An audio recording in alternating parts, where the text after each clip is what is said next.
আপনারা দেখছেন নবীনগর নিউজ। ব্রাহ্মণবাড়িয়া নবীনগর উপজেলার সুনামধন্য শিক্ষা প্রতিষ্ঠান লাল ফতেপুর ব্যারিস্টার জাকির আহমদ কলেজে বার্ষিক শিক্ষা সফর অনুষ্ঠিত হয়েছে। 27 ফেব্রুয়ারি সোমবার থেকে 1 মার্চ বুধবার পর্যন্ত কক্সবাজার সমুদ্র সৈকত, পাটওয়ারটেক বিচ, ইনানি বিচ ও ডোলাহাজরা বঙ্গবন্ধু শেখ মুজিব সাফারি পার্কে 3 দিন ব্যাপী এই বার্ষিক শিক্ষা সফর অনুষ্ঠিত হয়। শিক্ষার্থীদের ব্যাপক হই হুল্লোড়ে আনন্দ উল্লাস, বিচে গোসল, র্যাফেল ড্র, সাংস্কৃতিক অনুষ্ঠান ও পুরস্কার বিতরণের মাধ্যমে পুরো শিক্ষা সফরটি শিক্ষার্থীদের মাঝে এক অন্যরকম আনন্দঘন পরিবেশের সৃষ্টি করে। আমরা কক্সবাজার এসে আমরা আমাদের বাস্তব জীবনে অনেক কিছু শিখতে পেরেছি। তো আমাদের কলেজ পরিবারকে অসংখ্য ধন্যবাদ, আমাদের কলেজের প্রতিষ্ঠাতা জাকির আহমদ স্যারকে অনেক ধন্যবাদ আমাদের এত সুন্দর একটা মুহূর্ত উপহার দেওয়ার জন্য। শিক্ষা সফরে ঢাকা থেকে যোগদান করেন কলেজের প্রতিষ্ঠাতা ব্যারিস্টার জাকির আহমদ। তোমরা এসছো কলেজের কম্পাউন্ড থেকে আর আমি এসছি ঢাকা থেকে। খুবই ভালো অনুভূতি, ভালো লাগছে। বিশেষ করে প্রত্যেকটা শিক্ষার্থী তাদের সুন্দর আচরণের মাধ্যমে আরেকবার প্রমাণ করলো যে আমাদের কলেজ যে নিয়ম শৃঙ্খলার মধ্যে তোমাদের পরিচালিত করে তোমরা তার বাইরে কেউ নও। তিনি বলেন, শিক্ষাকে পূর্ণতা দিতে শিক্ষা সফর বা ভ্রমণের বিকল্প নেই। ভ্রমণ যেমন মানুষকে জ্ঞান অর্জনের সুযোগ করে দেয়, তেমনি স্রষ্টার সৃষ্টির রহস্য ও মানুষের সামনে তুলে ধরে। আর স্রষ্টার সেই সব সৃষ্টির রহস্যগুলোর মধ্যে চক্ষু মনের প্রকৃতি, রস ও জ্ঞান অন্বেষণের পিপাসা মেটানোর অনন্য একটি জায়গার নাম কক্সবাজার সমুদ্র সৈকত।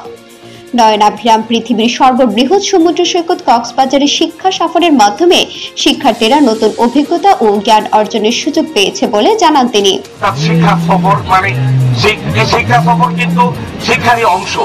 আমরা যেমন একাডেমিক শিক্ষার পাশাপাশি সব মানে শিক্ষা কার্যক্রম আছে, সহশিক্ষা কার্যক্রমকে আমরা বেগবান করতে চাই, ঠিক তেমনি সংস্কৃতি, খেলাধুলা এবং শিক্ষা সফর সবগুলো আমরা একই সাথে পরিচালনা করি।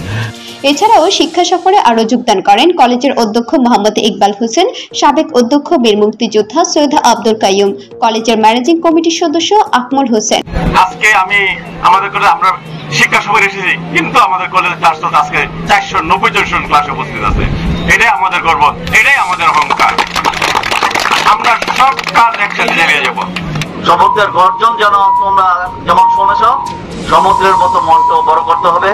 ব্যারিস্টার জাকির আহমদ কলেজের লেখাপড়া, খেলাধুলা, সাংস্কৃতিক কর্মকাণ্ডে মনকে সমৃদ্ধ করে তোমাদের মনকে বিলিয়ে দিতে হবে দেশের সেবায়, দেশের সেবায়। আমি এই প্রত্যাশাই করি। কলেজের 10 জন প্রভাষক সহ প্রায় 1.5 শতাধিক শিক্ষার্থীরা এবারের শিক্ষা সফরে অংশগ্রহণ করেন। স্কুল কলেজে তো পড়াশোনা করানো হয়, পড়াশোনার পাশাপাশি শিক্ষা সফরের যে গুরুত্ব, সেই গুরুত্ব আশা করে তারা আমাদের এই শিক্ষা সফরের মাধ্যমে অনুধাবন করতে পেরেছে। আমরা যথেষ্ট চেষ্টা করছি আমাদের দায়িত্ব মতো স্টুডেন্টদেরকে নিবিড় পর্যবেক্ষণের মাধ্যমে তাদের সুযোগ সুবিধা দেখার। এত সুন্দর ও প্রাণবন্ত একটি শিক্ষা সফরের আয়োজন করে শিক্ষার্থীরাও প্রতিষ্ঠাতা ব্যারিস্টার জাকির আহমদ এর প্রতি ধন্যবাদ ও কৃতজ্ঞতা জ্ঞাপন করেন। তারা বলেন, এবারের শিক্ষা সফরে এসে আমরা যেমন অনেক আনন্দ উল্লাস করেছি, তেমনি বাস্তবিক অনেক শিক্ষাও অর্জন করতে পেরেছি। তারা প্রতি বছরই এমন শিক্ষা সফরের আয়োজন করতে কলেজ পরিবারের প্রতি আহ্বান জানান। ব্যারিস্টার জাকির আহমদকে অসংখ্য ধন্যবাদ যে আমাদের এরকম একটা সুন্দর পরিবেশে নিয়ে আসার জন্য। অন্তত ভালো লাগতেছে যে বলার বাইরে বুঝাতে পারবো না যে আমাদের কত ভালো লাগতেছে। কলেজে ভর্তি হয়ে আমি অনেক কিছু শিখতে পারছি। কক্সবাজারে এসে আমার অনেক ভালো লাগতেছে এবং বন্ধু বান্ধবের সাথে সবার সাথে আনন্দ করতেছি। ব্যারিস্টার স্যারকে অনেক ধন্যবাদ আমাকে এই জায়গায় নিয়ে আসার জন্য, সবাইকে নিয়ে আসার জন্য। এত সুন্দর একটি জায়গায়, মনোমুগ্ধকর একটি জায়গায় আমাদেরকে নিয়ে আসছে ঘোরার জন্য। আমরা এর জন্য ব্যারিস্টার জাকির আহমদ কলেজের কমিটি এবং সকল শিক্ষকের কাছে আন্তরিকভাবে কৃতজ্ঞ ধন্যবাদ জ্ঞাপন করছি। কক্সবাজার ও ডোলাহাজরা বঙ্গবন্ধু শেখ মুজিব সাফারি পার্ক থেকে ঘুরে এসে নিজস্ব প্রতিনিধি কাউসার আলমের পাঠানো তথ্যচিত্রে নবীনগর নিউজ।